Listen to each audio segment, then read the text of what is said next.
जय हिंद दोस्तों, exam achievers channel में आपका बहुत बहुत स्वागत है। फ्रेंड्स, इस वीडियो में हम आज टेक्निकल के एग्ज़ाम के बारे में बात करेंगे कि कैसे हम आर्मी के टेक्निकल के रिटन एग्ज़ाम में अच्छे से अच्छे मार्क्स पा सकें।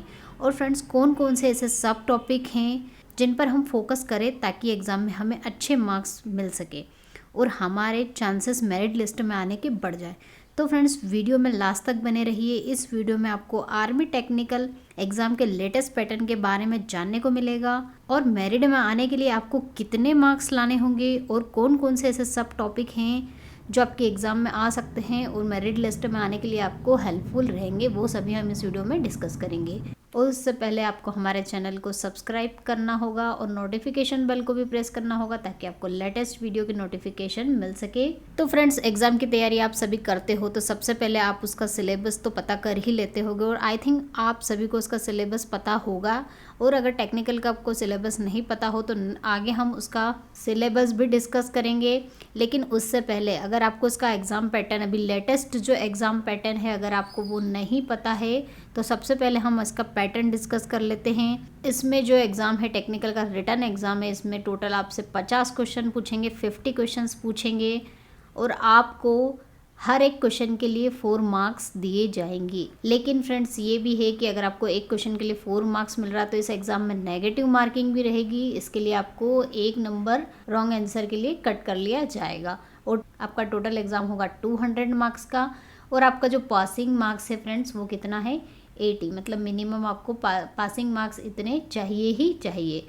लेकिन फ्रेंड्स, कंपटीशन बहुत बढ़ गया है तो 80 मार्क्स से तो हमारा काम नहीं चलने वाला है। तो हम इससे ज़्यादा मार्क्स कैसे ला सकते हैं, ये मैं आपसे आगे वीडियो में डिस्कस करूँगी।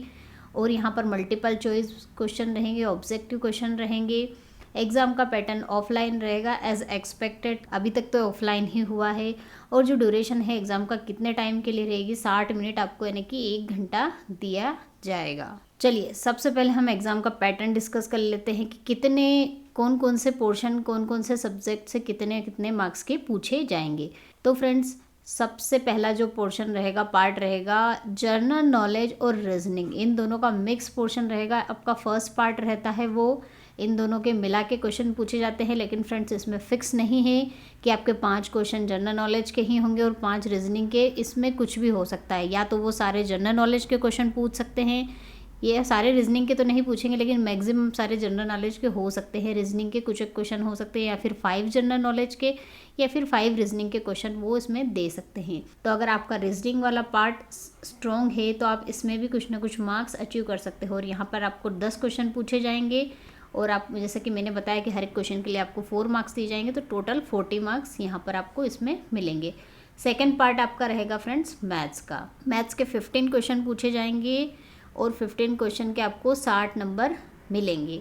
ऐसे ही as it is third part जो रहेगा फ्रेंड्स, फिजिक्स का रहेगा, जिसमें भी आपसे 15 क्वेश्चन पूछे जाएंगे और 60 मार्क्स के रहेंगे। केमिस्ट्री में 10 क्वेश्चन पूछे जाएंगे और ये 40 मार्क्स के रहेंगे। तो फ्रेंड्स, जैसा कि हम ये एग्ज़ाम का पैटर्न देख रहे हैं तो हमारा जो ज़्यादा नंबर वाला पार्ट है वो कौन सा है, मैथ्स है और फिज़िक्स है। अगर हम इन दोनों पार्ट में ज़्यादा मेहनत कर ले तो कम से कम इससे हमें 120 मार्क्स यहाँ से हमको मिल सकते हैं। तो हमारा जो ज़्यादा नंबर वाला पोर्शन है मैथ्स और फिजिक्स, तो हमें इस पे सबसे ज़्यादा कॉन्सेंट्रेट करना है और सबसे ज़्यादा मेहनत इसी पार्ट में करना है। और बाकी सब्जेक्ट में अगर आप कम मार्क्स लेकर आते हैं तो भी मैनेज हो जाएगा, लेकिन आपको सबसे ज़्यादा मेहनत करने की ज़रूरत है मैथ्स में और फिजिक्स में। तो चलिए, हम सबसे पहले जो है फिजिक्स है उसके बारे में डिस्कस कर लेते हैं कि फिजिक्स में कौन कौन से पार्ट आपके एग्जाम में सिलेबस में पूछे जाते हैं। तो ये जो सिलेबस है पूरा फिजिक्स का है फ्रेंड्स, और ये जो टोटल टॉपिक आपको दिखाई दे रहे हैं ये सारे फिजिक्स के टॉपिक है जो आपके एग्ज़ाम में पूछे जाएंगे। तो फ्रेंड्स, मैं आपको फिजिक्स में जो इम्पोर्टेंट सब टॉपिक्स हैं, मोस्ट इम्पोर्टेंट जो सब टॉपिक है फ्रेंड्स, आईएमपी टॉपिक, वो मैं आपको बता देती हूँ कि इसमें सबसे ज़्यादा क्वेश्चन, इसमें से तो क्वेश्चन आपको पूछे ही जाते हैं। तो फ्रेंड्स, यहाँ पर जो मास, वेट, वॉल्यूम, डेंसिटी, ये जो चारों चीज़ें हैं फ्रेंड्स, इन चारों की आप ये जो पार्ट हैं इनमें आपको कम से कम इनकी डेफिनेशन और इनके फॉर्मूले आपको पता होना चाहिए। फ्रेंड्स, जब भी आप कोई सा टॉपिक पढ़ रहे हो तो उस टॉपिक की आपको जो डेफिनेशन है विथ फॉर्मूले के साथ आपको उसके, अगर उसमें फॉर्मूला दिया है तो आपको उसका फॉर्मूला और उसकी डेफिनेशन हर एक टॉपिक की, मैं इन टॉपिकों की बात नहीं कर रही हूँ, जो भी टॉपिक आप फिजिक्स में पढ़ते हो उसकी डेफिनेशन विथ फॉर्मूला आपको याद होना ही चाहिए। वो इम्पोर्टेंट हो या नहीं हो। ये ऐसा इसलिए बोल रही हूँ फ्रेंड्स मैं, क्योंकि डेफिनेशन और फॉर्मूला के साथ डेफिनेशन पढ़ने से ये फ़ायदा रहेगा कि आपसे अगर उसकी डेफिनेशन से क्वेश्चन आ जाए तो आप डेफिनेशन से क्वेश्चन भी कवर कर पाओगे, उसका फॉर्मूला भी पूछ लिया जाता है कभी कभी तो वो भी आप बता पाओगे।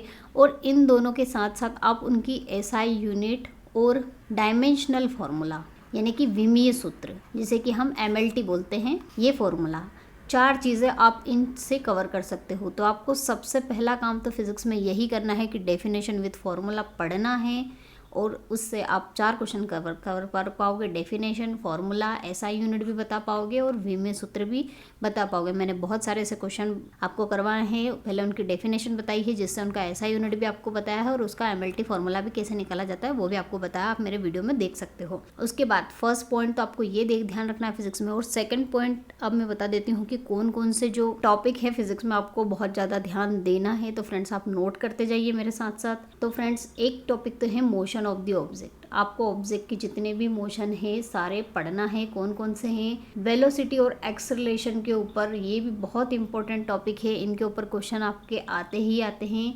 न्यूटन्स लॉ ऑफ मोशन ये मोस्ट इम्पॉर्टेंट पार्ट है, इसको तो आपको छोड़ना ही नहीं है, इसके ऊपर भी आपको क्वेश्चन पूछे जाते हैं। और नेक्स्ट है फोर्सेस क्या होते हैं, इसके ऊपर भी क्वेश्चन पूछे जाते हैं। और ग्रेविटेशन में सबसे इम्पोर्टेंट पार्ट आपको पढ़ना है जी, ग्रेविटेशनल कांस्टेंट, गुरुत्वाकर्षण नियतांक के बारे में सब कुछ आपको पढ़ना है। इसके ऊपर भी ये भी मोस्ट इम्पोर्टेंट पार्ट है, इसके ऊपर भी एक क्वेश्चन आता ही आता है।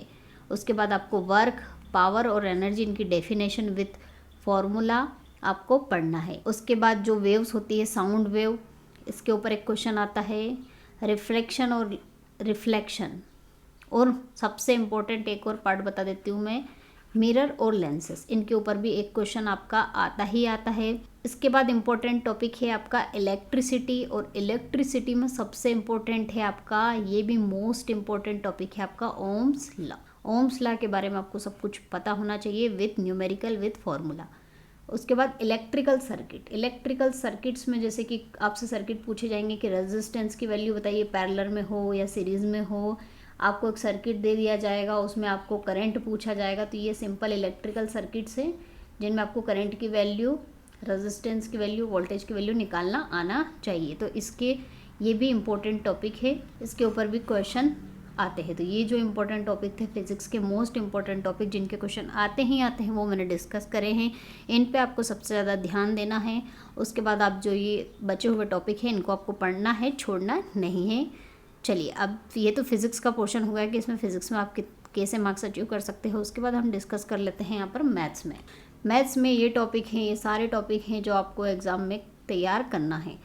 अब इसमें जो सबसे इम्पोर्टेंट टॉपिक है फ्रेंड्स, ट्रिग्नोमेट्री, इंटीग्रेशन, डिफरेंशिएशन, यानी कि अवकलन, समाकलन और ट्रिग्नोमेट्री, इन तीनों में से तो एक क्वेश्चन आपसे आएंगे। ये भी इम्पोर्टेंट टॉपिक है मैथ्स के।